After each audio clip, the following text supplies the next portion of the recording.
Võõrtööjõud liigub viimasel ajal kahte pidi. Ühelt poolt Eesti tööandjad tahavad tuua võõrtööjõudu sisse, et need töötajad töötaksid Eestis.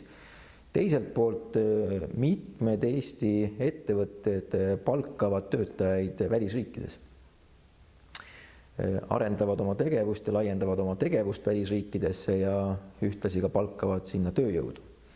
Seega siin on kaks suunda.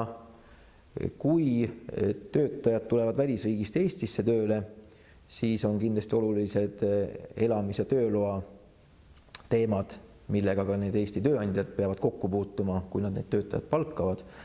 Samuti on maksuteemad olulised, kui on tegemist välistöötajaga, siis ei ole alati nii kindel, et sotsmaks ja tulumaks peavad laekuma Eesti riigile.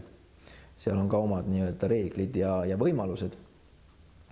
Kui nüüd Eesti tööandja palkab töötajaid välisriikides, siis kindlasti oluline aspekt Eesti tööandja jaoks on see, et kas alati kohaldub töösuhtele siiski Eesti õigus ja kas töövaidlused, kui need tekivad, tuleb lahendada Eestis või hoopis välisriigis.